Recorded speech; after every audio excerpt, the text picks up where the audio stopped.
종합제TV 시청자 여러분 안녕하십니까. 2021년 9월 26일 오후 2시 31분입니다. 경기 성남시 대장동 개발 특혜 의혹의 중심 회사인 화천대유에서 6년 동안 일을 하고 퇴직금 50억 원을 받은 곽상도 국민의힘 의원 아들이 입장문을 발표를 했습니다. 32살입니다. 곽모 씨는 이렇게 자신의 입장을 설명을 합니다.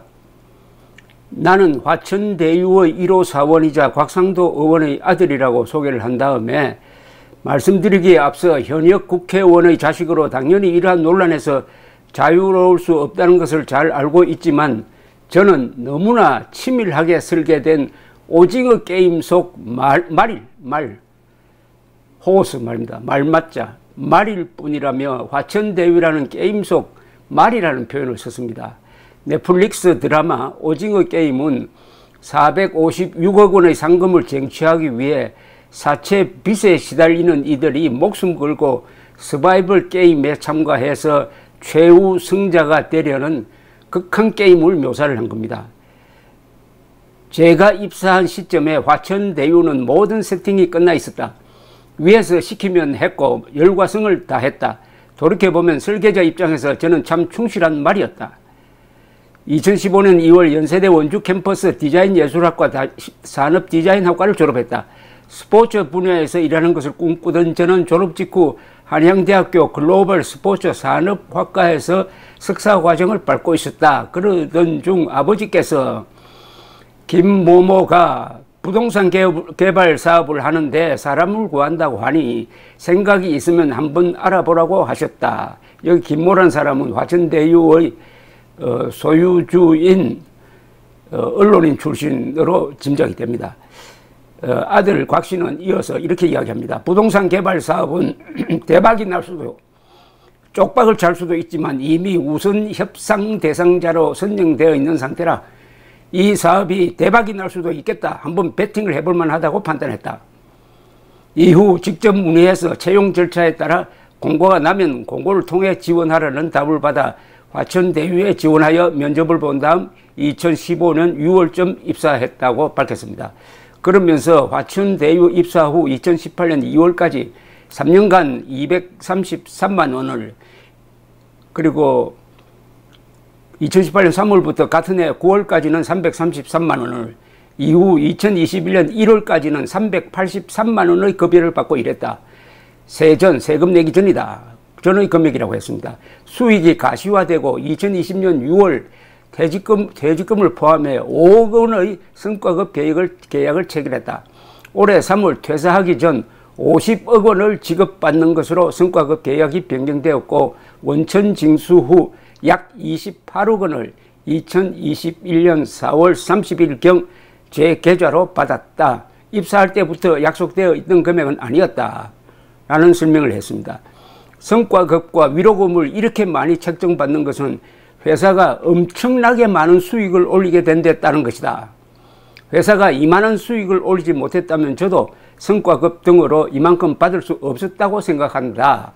이런 수익이 날 수 있도록 저도 회사 직원으로서 맡은 일에 최선을 다했다. 라면서 2018년도부터 평생 건강하기만 했던 저의 건강에 적신호가 켜졌다. 라면서 일 열심히 하고 인정받고 몸상에서 돈 많이 번 것은 사실이다. 아버지가 화천대유의 배후에 있고 그로 인한 대가를 받은 것이라는 것은 사실이 아니다. 개인적인 문제, 특히 제 건강과 관련한 문제는 저희 가족을 포함해 그 누구에게도 알리고 싶지 않았다. 대장동 사건의 본질이 수천억 벌 수 있도록 만들어 놓은 설계의 문제입니까? 그 속에서 열심히 일한 한 개인의 문제입니까? 라고 했는데 이것은 이 모든 설계의 최종 책임자인 이재명 경기도지사에게 책임을 묻고 자신은 그 큰 설계의 큰 게임의 하나의 말에 부족했다. 이런 요지입니다. 한편 곽상도 의원은 동아일보와의 인터뷰에서 이렇게 이야기했습니다. 퇴직금이 너무 많다는 지적도 있는데 라는 기자 질문에 그런 생각도 안 하는 건 아니다. 그러나 반대로 보면 화천대유가 솔직하게 돈을 굉장히 많이 벌었지 않나. 회사가 감당할 수 있는 범위니 직원들한테도 어떤 형식으로든지 판단해서 돈을 준 것이라고 생각한다. 질문은 곽 의원 본인이 화천대유에 투자하여 사실상 배당금 성격으로 퇴직금 명목으로 돈을 받은 것 아니냐는 이야기도 나온다는데 라고 물으니까 나는 배당을 받을 일을 한 것이 없다. 투자한 것도 아니고 인허가에 압력을 넣은 적도 없고 관련 이야기를 한 적도 없다.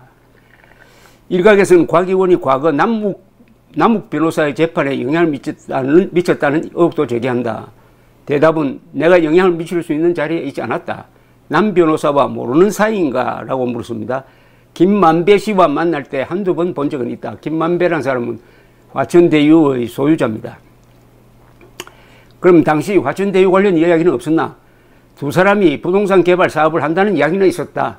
내가 동업하는 것도 아니고 본인들 사업 계획을 구체적으로 이야기했었겠나?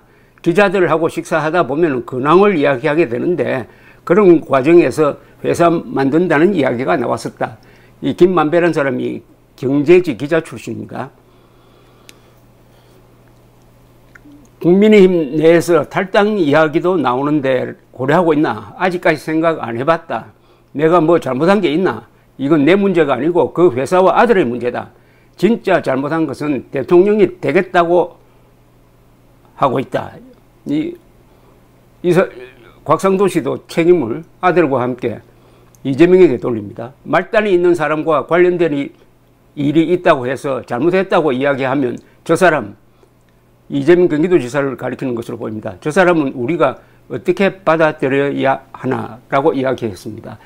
이준석 당대표는 지금 미국을 방문 중인데 김기현 원내대표에게 전화를 해가지고 오늘 최고위원 회의를 열어가지고 이 문제를 빨리 정리를 해달라고 당부를 했다는 이야기입니다. 이게 종북에 가서는 이재명 경기도지사에게 불리한 겁니다. 곽상도 개인에게도 물론 불리하지만은 이 정도 같으면은 말단 직원이 퇴직금으로 50억 원을 받을 정도면은 이 모든 특혜의 최종 책임자인 이재명은 하는 딱 물음표가 생기는 것이고 국정조사를 해야 된다. 특검을 해야 된다는 이 열화와 같은 국민들의 요구를 집권 여당이 계속 거부할 수는 없을 것이라고 생각을 합니다.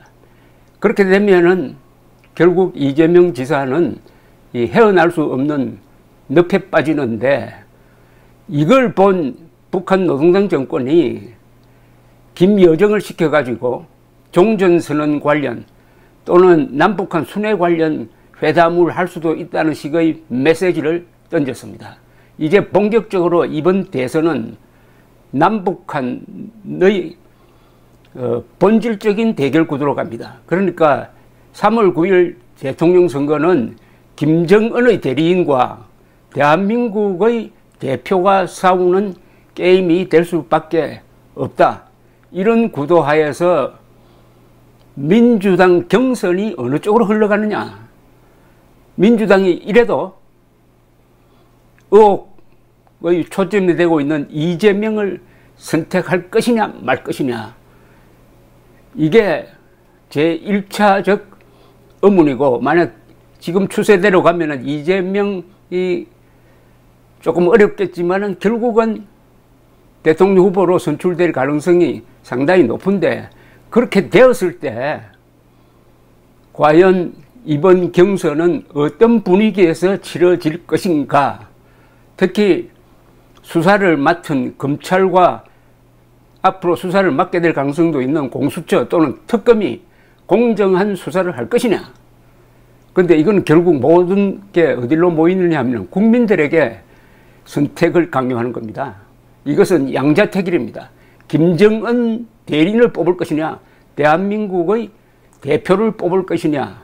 결국 국민들이 분별력을 갖고 선택을 해야 되는데 김정은, 문재인 두 사람이 종전선언이라는 카드를 들고 나와가지고 비핵화 사기극이 안 통하니까 다시 종전선언 사기극으로 국민들을 속이려고 합니다. 국민들을 개돼지로 보는 거죠. 그 국민들이 우리는 안 속는다 라고 작심하고 분노 투표로 나아가는 순간 개돼지가 아니라 호랑이가 되는 거죠. 그게 바로 주권자가 되는 거죠. 감사합니다.